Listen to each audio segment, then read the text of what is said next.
Hey everyone, welcome back to the channel. In today's video, I'm going to show you how to change payment method on Uber.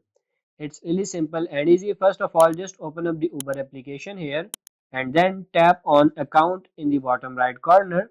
Now here you can see these options. You have to tap on this profile icon in the top right corner. So when you are here, you have to tap on this wallet option, and now if it shows you if you have any Uber Cash at the very top and if you have a gift card, and then you can see this payment methods here.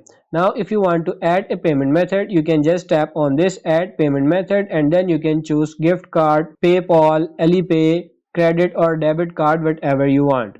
Just go through the process of entering in that information.